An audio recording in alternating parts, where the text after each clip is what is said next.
آئیے دیکھتے ہیں صحت سے متعلق کچھ اہم اور ضروری باتیں۔ آنکھیں جسم کا وہ حصہ ہے جن کو جلد کی طرح ہر طرح کے بیکٹیریا یا وائرس کا براہ راست سامنا کرنا پڑتا ہے۔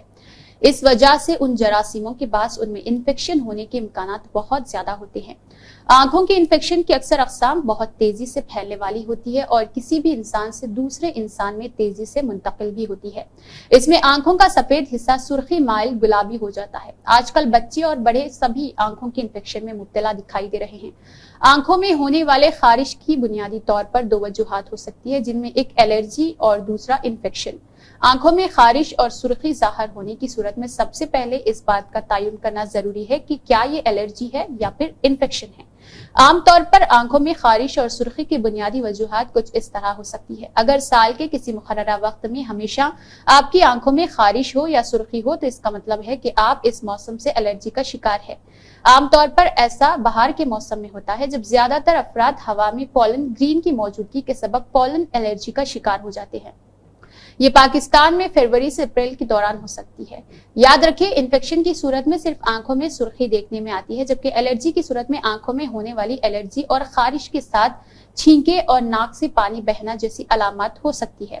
اس الرجی سے بچنے کے لیے سال کے اس وقت میں جب یہ الرجی ہوتی ہے، اس سے قبل اینٹی الرجی ادویات کا استعمال مفید ہو سکتا ہے۔ اس کے علاوہ اس موسم میں جب الرجی ہو تو زیادہ باہر جانے سے پرہیز کریں۔ آنکھوں میں خارش اور سرخی کا سبب بننے والی یہ الرجی کسی خاص موسم اور وقت کی محتاج نہیں ہوتی اور کسی بھی وقت میں اچانک شروع ہو سکتی ہے۔ اس کے مختلف وجوہات ہو سکتے ہیں۔ بعض اوقات اس کا سبب کسی قسم کی خوشبو، صابن، شیمپو سے بھی ہو سکتا ہے، جبکہ بعض اوقات یہ کسی بھی چیز سے ہو سکتی ہے جس کی وجہ سے اچانک آنکھیں سرخ ہو جاتی ہیں اور ان میں خارش بھی شروع ہو جاتی ہے۔ الرجی کی وجوہات جاننے کے بعد ایسی چیزوں سے محتاط رہنا چاہیے جن سے آپ کی آنکھوں کو نقصان پہنچ سکتا ہے۔ اگر بہت زیادہ دیر تک سکرین کو دیکھتے رہے تو اس سے نکلنے والی شعاعیں آنکھوں کو متاثر کرنے کا باعث بنتی ہے، جس کی وجہ سے آنکھوں میں خارش شروع ہو سکتی ہے اور آنکھیں خشک ہو کر سرخ ہو جاتی ہے۔ اس کے علاوہ اس حالت میں سر درد کی تکلیف کا بھی سامنا کرنا پڑ سکتا ہے۔ اس لیے کوشش کریں کہ بچوں کو موبائل فون اور ٹی وی دیر تک نہ دیکھنے دیں۔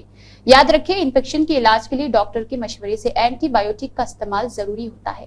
اس کے بغیر انفیکشن ختم نہیں ہو سکتا۔ آنسو، پانی، نمکیات اور میوکس کا مجموعہ ہوتی ہے جو ہماری آنکھوں کو نم اور تر و تازہ رکھنے میں کام کرتی ہے۔ بعض اوقات آنکھوں میں آنسو بننے کا عمل رک جاتا ہے، جس کی وجہ سے آنکھ خشک ہو جاتی ہے۔ اکثر یہ تکلیف بڑی عمر کے افراد میں زیادہ ہوتی ہے، مگر کبھی کبھار ذیابیطس کی بیماریوں میں بھی آنکھوں کی خشکی کا سبب بن سکتی ہے، یا پھر بلڈ پریشر کی دوائیں وغیرہ۔ اینٹی ڈپریشن یا مانع حمل ادویات کا استعمال بھی آنکھوں میں خشکی کا سبب ہو سکتا ہے۔ آنسو بنانے والے گلینڈ کی نالی کے بند ہونے کے سبب بھی یہ انفیکشن لاحق ہوتا ہے۔ بہت زیادہ وقت کھلی اور ہوادار جگہ پر گزارنے کے بعد بھی آنکھوں کی نمی بیرونی ہوا سے ختم ہو جاتی ہے۔ اس کے علاوہ بھی یہ شکایت ہو سکتی ہے۔ آنکھیں ایک نعمت ہے، اس وجہ سے ان کا خاص خیال رکھنا بہت ضروری ہے۔